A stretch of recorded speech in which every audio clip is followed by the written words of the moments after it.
El arma, una Metra Mini Engram, calibre 380, la entró un civil por la salida de los vuelos nacionales del aeropuerto El Dorado. Se consiguió una escarapela que lo identificaba como mayor de la Policía Nacional. Al portero, con voz autoritaria, solo le dijo mostrando el carnet: voy a esperar a un personaje. Se escogió esta arma porque si se le limaba el mecanismo disparador, la ráfaga saldría sin cadencia. Es decir, sino, ta, ta, ta, ta. Yo tenía interceptados los teléfonos de los escoltas de Pizarro. Los guardaespaldas del M eran los más hablantinosos. A las 10 de la noche, uno de ellos le informó al otro sobre un cambio de vuelo y que viajarían hacia Barranquilla. A las 12 de la noche, yo verifiqué el último casete de la empresa de teléfonos de Bogotá y me enteré del nuevo itinerario. Esa mañana, madrugamos al aeropuerto y se compraron 4 pasajes para Barranquilla. El vuelo se retrasó unos 40 minutos y como la aerolínea asignaba las sillas, pedimos que nos dieran de la fila 1 a la 8 donde siempre viajaban los personajes. Los 4 muchachos del comando quedaron dentro de las 10 primeras filas. Cuando mis hombres llegaron al segundo piso, y pasaron los controles de la salida de vuelos nacionales del aeropuerto El Dorado, el falso mayor de la policía subía las escaleras que más adelante unen la salida de pasajeros con la llegada. Entró en el baño más cercano al abordaje y allí esperó al jefe del comando. Le entregó el arma, quien a su vez se la dio al encargado de ejecutar la acción militar en el avión. Este se la escondió en la cintura, entró en el baño más cercano al abordaje y allí esperó al jefe del comando. Le entregó el arma, quien a su vez se la dio al encargado de ejecutar la acción militar en el avión. Este se la escondió en la cintura. Cuenta el jefe del comando que el muchacho parecía tan seguro de su misión que se le veía dar pasos largos hasta llegar al avión. Yo me encontraba en el aeropuerto, y desde el gran ventanal del segundo piso observaba el avión. Escuchaba por radio la última entrevista que Pizarro concedió desde el carro o desde un lugar muy privado en el aeropuerto, que nosotros aún no detectábamos.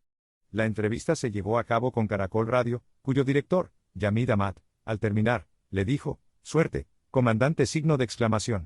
Pizarro no contestó nada y, después de ese silencio, Yamid le dijo: «Cuídese». Al saber lo que pasaría, solo susurré: «Caramba», como si lo presintiera. Así son las cosas de la vida. Pizarro entró en el avión sonriente, saludó a los pasajeros y se sentó con su escolta adelante. Subió también un miembro de la tripulación que después de discutir en vano con los guardaespaldas la inconveniencia de que viajaran armados, optó por permitir que volaran, pero en las sillas de atrás. El jefe del comando se inquietó, pues la acción tenía que ser milimétrica y aquello podría cambiarlo todo. Yo entrené al muchacho que realizó la acción. Con sillas de plástico, lo situé como si estuviera en un avión.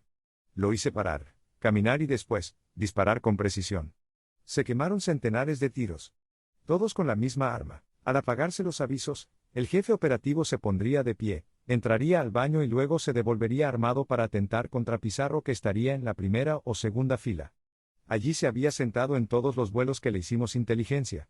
Sin embargo, con el cambio de sillas todo se replanteaba. El jefe del comando pensó en levantarse y decirle a su compañero que hiciera exactamente lo mismo pero en el baño de atrás.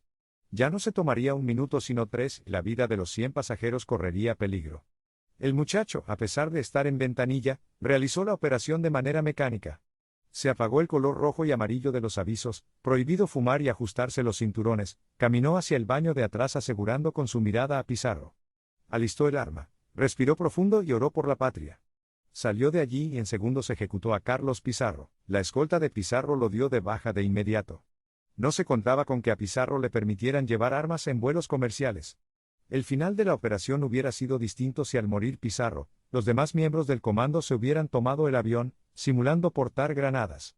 El muchacho que ejecutó a Pizarro hubiera controlado a la tripulación para dirigirla a una pista que ya se tenía preparada para la fuga. Yo sé los detalles de lo que pasó porque del comando sobrevivieron 3. Uno murió después en la guerra de los Pepes contra Pablo Escobar, en la liberación de un secuestrado, y los otros 2 hoy hacen parte de la autodefensa.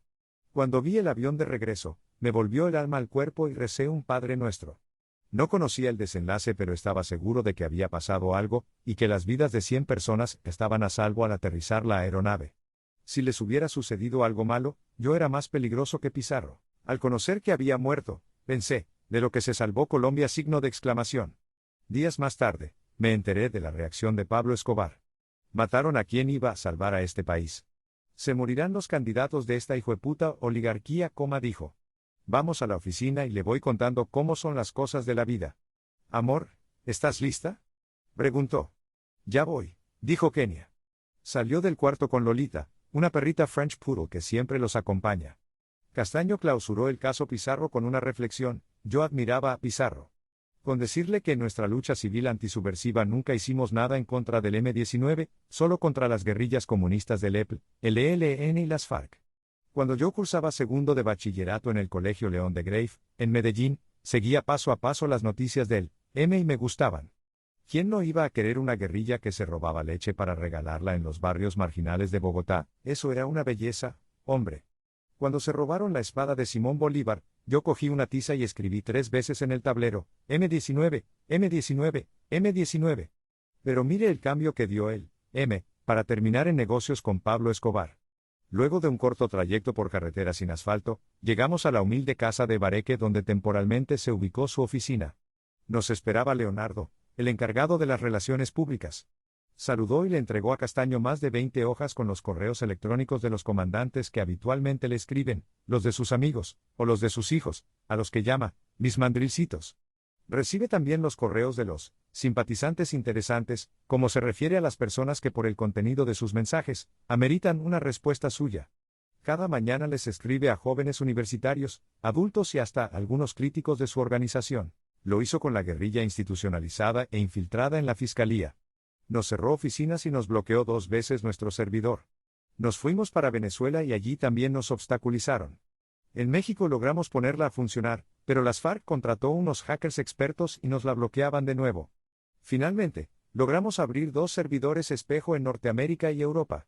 Solo así logramos mantener la página. Yo tuve un año en el que navegaba por la red día y noche, escribía a las universidades y centros de estudios políticos. Entraba a los chats y algunas personas nos prestaban atención, otros nada. ¿Y qué decía usted en los chats? Algunas veces me presentaba: soy Carlos Castaño, comandante de la autodefensa.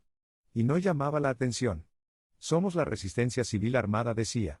Me contestaban: ¿qué te pasa, tío?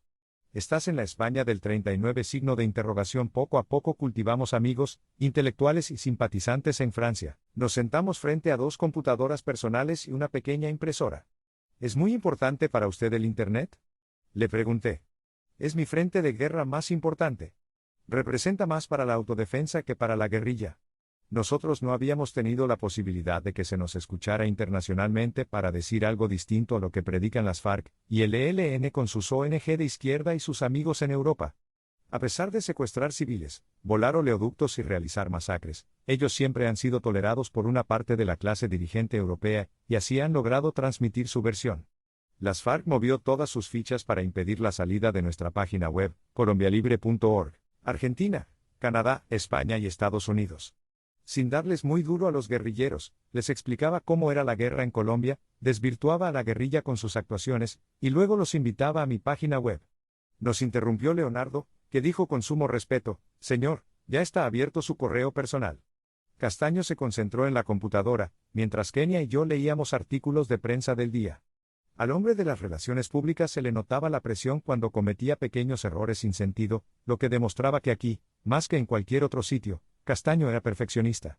Por un error de ortografía en un comunicado, una respuesta insegura o una demora en actualizar la página web, Castaño reclamaba fuertemente: Leonardo, usted es mi amigo y tiene mi confianza, pero de su parte solo me sirve la excelencia.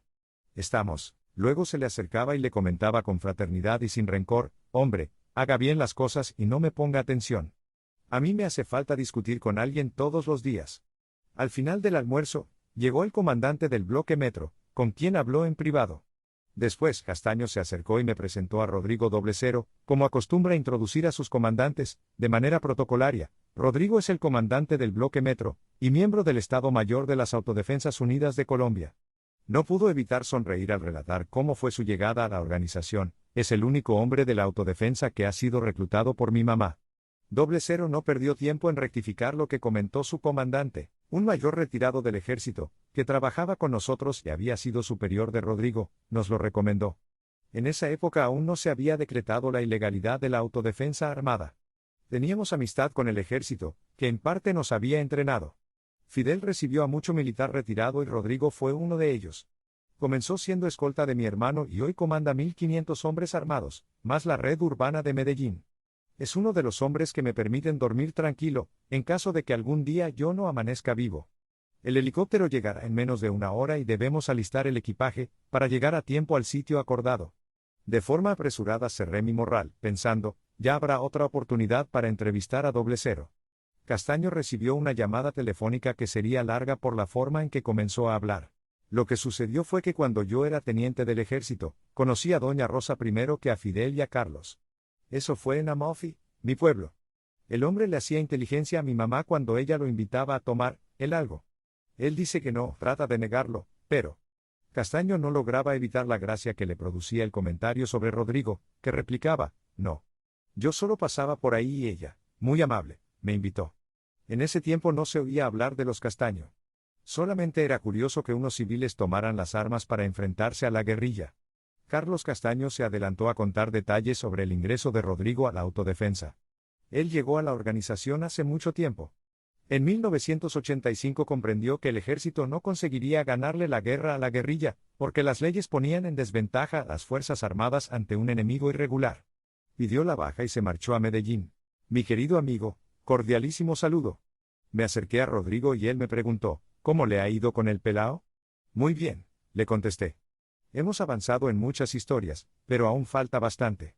Yo compartí mucho con Fidel, más que con Carlos.